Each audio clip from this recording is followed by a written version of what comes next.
Hello student, कैसे हैं आप।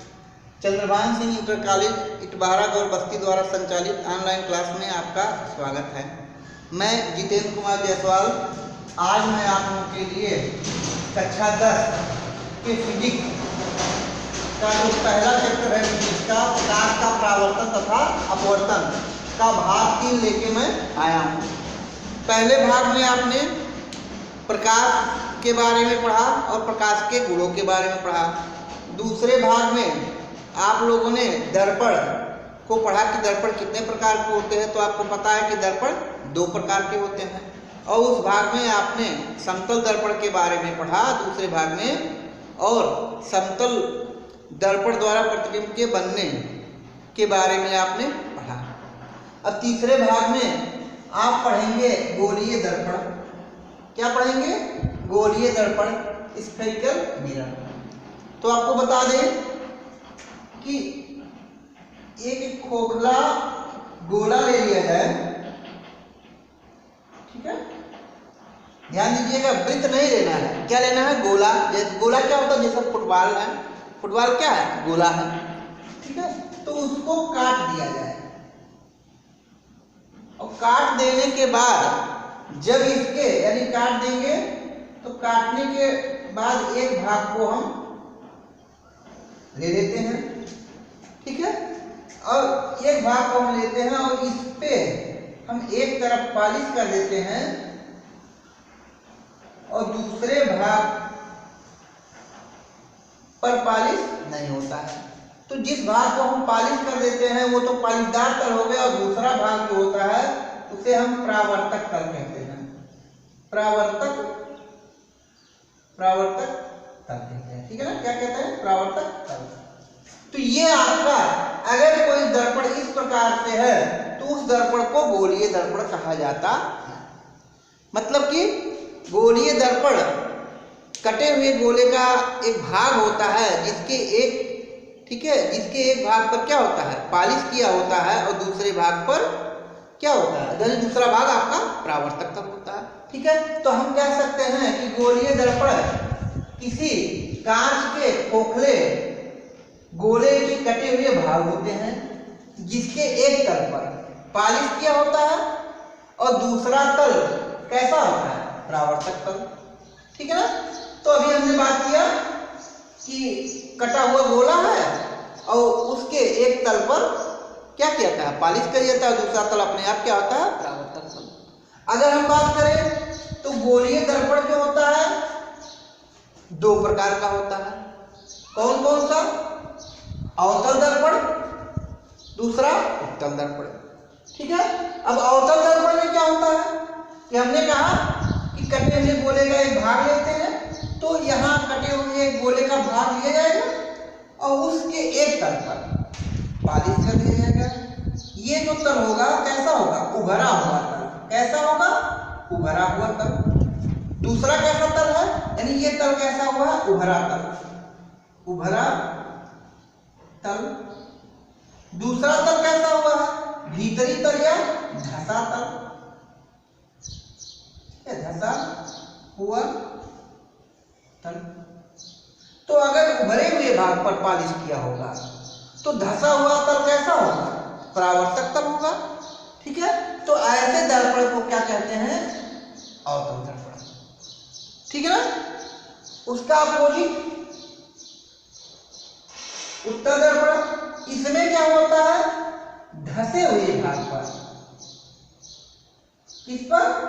धंसे हुए भाग पर पॉलिश किया होता है, और जो यानी ये हम कह सकते हैं पॉलिश दार तल। पॉलिशदार तल। और दूसरा तल कैसा होगा? परावर्तक तल। कैसा होगा? परावर्तक तल। तो इसको कहते हैं उत्तल दर्पण, ठीक है। अब हम कह सकते हैं, देख लीजिए, अगर आपको परिभाषा करना हो, परिभाषा हम लिख नहीं रहे हैं, ठीक है। तो परिभाषा क्या करेंगे? इसको आप अपने मन से लिखेंगे।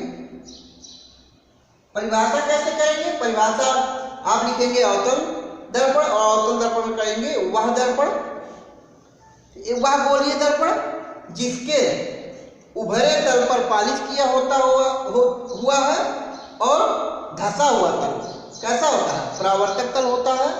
ठीक है, धंसा हुआ तल कैसा होगा? परावर्तक तल। तो ऐसे दर्पण को क्या कहेंगे? अवतल दर्पण। दूसरा देख लीजिए। ठीक है, वह गोलीय दर्पण जिसके धंसे हुए भाग पर पालिश किया होता है और उभरा हुआ तल कैसा होता है? परावर्तक तल होता है। तो ऐसे दर्पण को क्या कहते हैं? उत्तल दर्पण। यहाँ परावर्तक तल से हमारा मतलब है जहां प्रकाश का परावर्तन होता है, यानी जिस तल पर प्रकाश का परावर्तन होता है वही तल आपका परावर्तक तल होता है। पालिशदार तल पे कभी भी प्रकाश का परावर्तन नहीं होता है। तो इसको आप नोट करेंगे और इन दोनों की परिभाषा आप लिखेंगे। परिभाषा एक बार फिर से देख लीजिए कि वह गोलीय दर्पण जिसके उभरे हुए तल पर पालिश किया होता है और धंसा हुआ तल परावर्तक तल होता है, अवतल दर्पण कहलाता है। दूसरा, वह गोलीय दर्पण जिसका उभरा हुआ तल परावर्तक तल होता है तथा धंसे हुए तल पर पालिश किया होता है, उत्तल दर्पण। ठीक है, तो इसको आप क्या करेंगे? नोट करेंगे।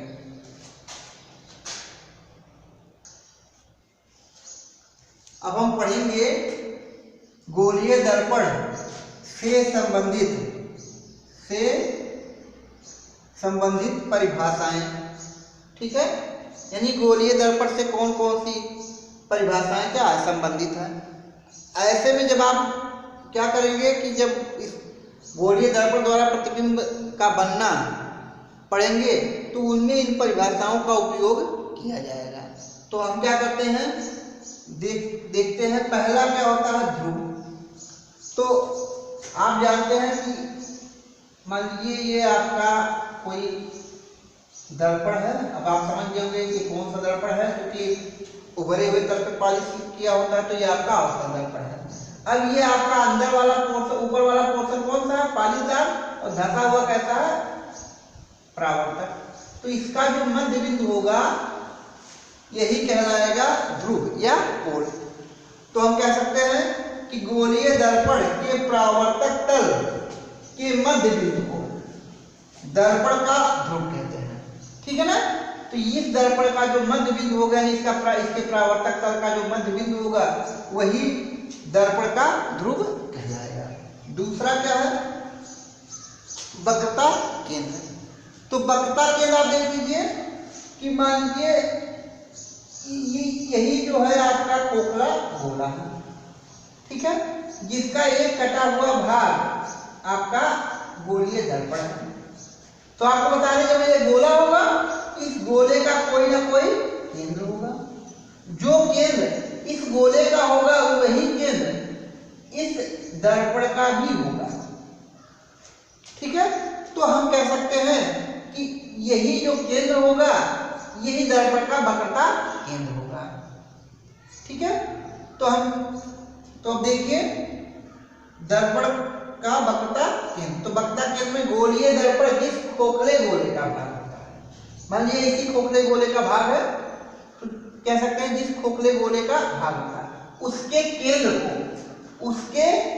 को दर्पण का वक्रता केंद्र कहते हैं। ठीक है, आपको बता दें इसको वक्रता केंद्र को C से प्रदर्शित करते हैं। ठीक है ना? तो सपोज करिए यही आपका दर्पण है। ठीक है, और ये आपका वक्रता केंद्र C। ठीक है ना? हो गया। अगला देखिए वक्रता त्रिज्या।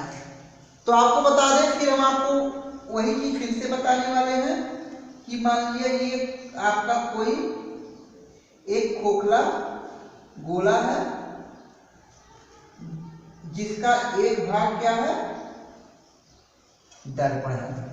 ठीक है, अब इस दर्पण का की जो वक्रता त्रिज्या होगी वो इस गोले की त्रिज्या होगी।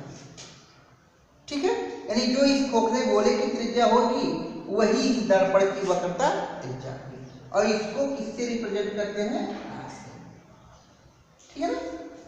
तो आप देख लीजिए, गोलीय दर्पण जिस खोखले गोले का भाग होता है उसकी त्रिज्या को दर्पण की वक्रता त्रिज्या कहते हैं। ठीक है ना? तो इसको आप क्या करेंगे? नोट करेंगे।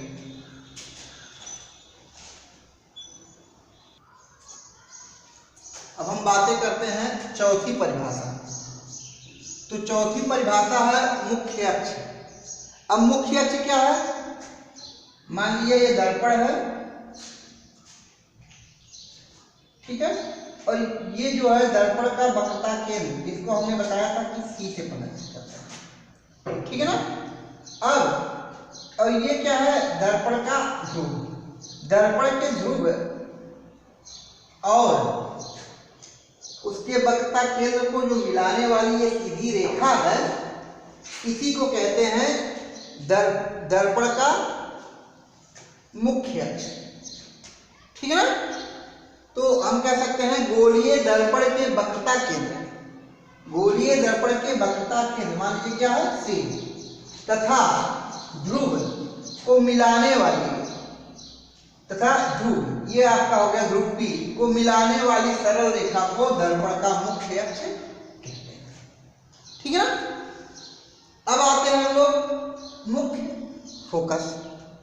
ठीक है, तो मुख्य फोकस में हम क्या है? तो इसको आप समझ लीजिए, ये आपका कोई दर्पण है। ठीक है ना? ये दर्पण का हो गया मुख्य अक्ष। ठीक है, ये जो हो गया दर्पण का हो गया पोल P और ये हो गया वक्रता केंद्र C। अब जब कोई किरण दर्पण के समांतर आती है, दर्पण के समांतर आती है, इसके दर्पण के मुख्य अक्ष के समांतर आती है, तो जब समांतर आएगी तो इस दर्पण से टकराएगी और दर्पण से टकराने के बाद वह मुख्य अक्ष को जिस बिंदु पर काटती है यही जो होगा मुख्य फोकस। क्या होगा? मुख्य फोकस। राइट? तो यहां क्या करती है? काटती है। ठीक है, चाहे काटती है और हम कह सकते हैं या मिलती है। दूसरा नंबर, जब हम क्या करते हैं, मान लीजिए ये कोई दर्पण है, अवतल दर्पण, उत्तल दर्पण। उत्तल दर्पण की क्या विशेषता है कि उत्तल दर्पण का जो पालीदार तल होता है वो धसा हुआ तल होता है और परावर्तक तल उभरा हुआ तल होता है। तो आप जानते हैं कि वस्तु कहाँ रखी जाएगी? हमेशा परावर्तक तल के सामने रखी जाएगी। ठीक है, तो मान लिया कोई किरण आ रही है मुख्य अक्ष के समांतर। ठीक है, जब समांतर आ रही है तो वो वास्तव में टकराने के बाद सीधे निकल जाएगी, लेकिन ये माना जाता है कि ये पीछे जाके दर्पण के पीछे किसी बिंदु पर मिलती है, यानी यहाँ पूरी तरह से मिलती नहीं, ये माना जाता है। तो हम कह सकते हैं कि मिलती प्रतीत होती है, मिलती प्रतीत होती है। तो उस बिंदु को क्या कहते हैं? दर्पण का मुख्य फोकस कहते हैं। ठीक है, तो फिर से देख लीजिए, दर्पण के मुख्य अक्ष के समांतर आने वाली किरणें। ठीक है, ये जो है आने वाली किरणें हैं, किसके समांतर है? मुख्य अक्ष के समांतर आने। दर्पण से परावर्तन के पश्चात दर्पण पे गिरेगी तो परावर्तन हो जाएगा, तो परावर्तन के पश्चात मुख्य अक्ष के जिस बिंदु पर मिलती है, अगर परावर्तन होगा तो मुख्य अक्ष के जिस बिंदु पर मिलती है, अब मान लिया बिंदु F पे मिलती है, तो यह जो बिंदु होगा क्या होगा? मुख्य फोकस होगा। या फिर हम कह सकते हैं कि मिलती प्रतीत होती है, मतलब मिलेगी नहीं, ये माना जाता है कि पीछे मिल रही है, तो उस बिंदु को क्या कहते हैं? दर्पण का मुख्य। तो हम कह सकते हैं कि अगर मिलेगी तभी मुख्य अक्ष और तभी फोकस, और मिलती प्रतीत होगी तब भी फोकस। ठीक है, और इसको यश से रिप्रेजेंट करते हैं।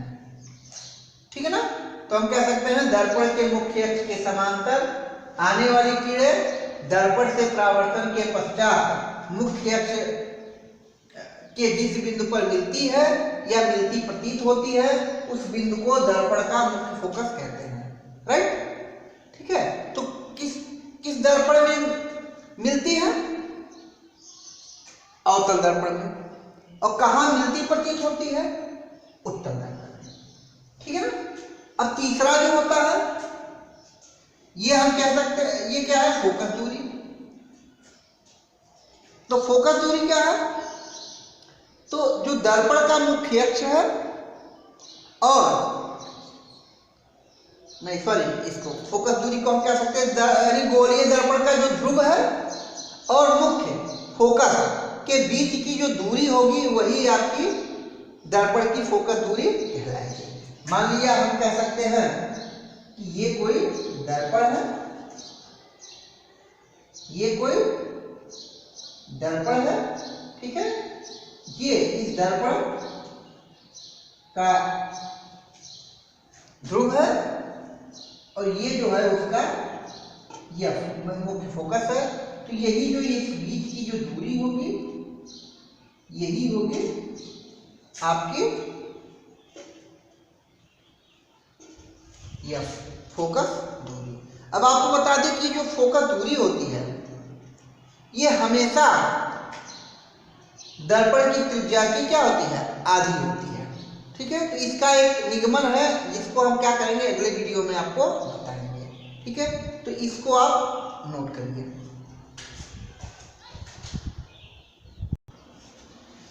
अब जो अभी हम लोगों ने परिभाषाएं पढ़ी, हम क्या करते हैं एक चित्र के माध्यम से उन सारी परिभाषाओं को समझते हैं। ठीक है, अब ये आपके दो गोलीय कटे हुए भाग हैं। राइट, पहले हम क्या करते हैं उनके उभरे हुए तल पर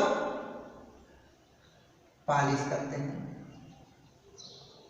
ठीक है ना, जब पालिश करेंगे तो ये कौन सा दर्पण हो गया? अवतल दर्पण। कौन सा दर्पण हो गया? अवतल दर्पण। अब ये जो अवतल दर्पण का ये हो गया ध्रुव।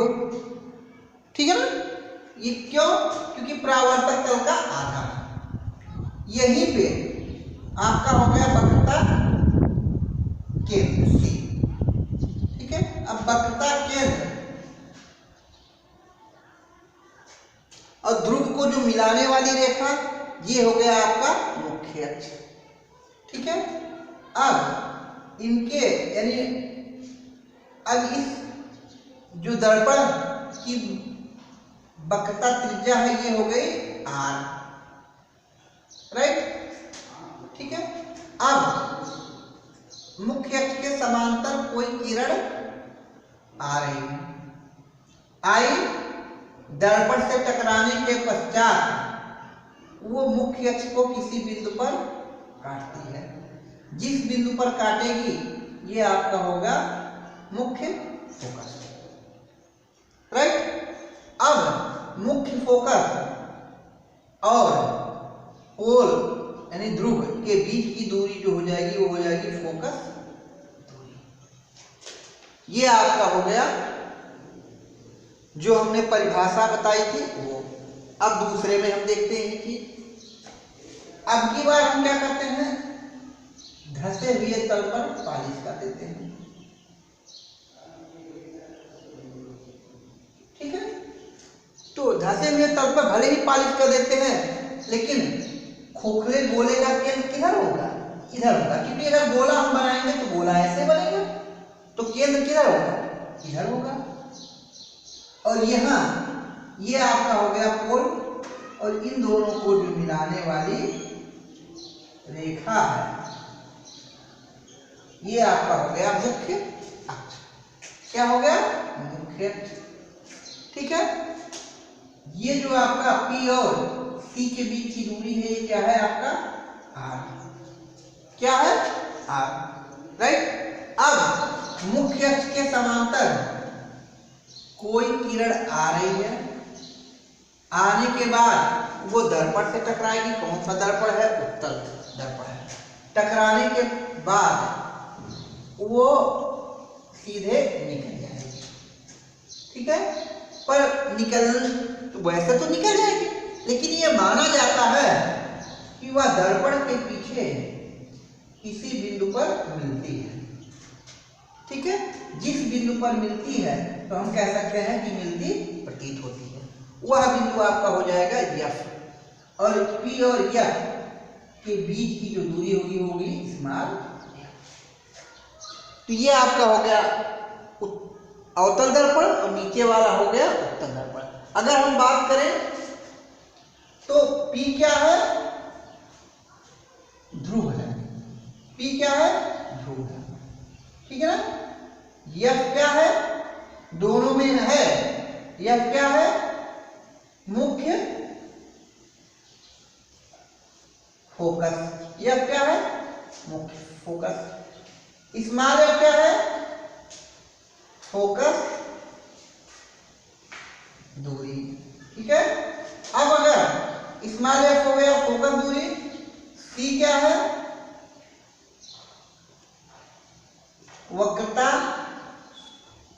केंद्र, ठीक है ना। R क्या है? वक्रता त्रिज्या, ठीक है। अब अगर मान लिया कि ये जो हम कह सकते हैं कि अगर हम इसको x y मान ले, इसको हम आगे बढ़ा के क्या मान ले? x y। अगर ये x है, ये y, वैसे आपका यहाँ क्या हो गया? x हो गया, यहाँ क्या हो गया? y। तो अगर हम इसको x y मान लेते हैं तो हम कह सकते हैं कि x y जो होगा वो क्या होगा? मुख्य अक्ष, ठीक है। तो आशा करते हैं कि ये जितनी भी परिभाषाएं हैं इस चित्र के माध्यम से आपको समझ में आ गया होगा।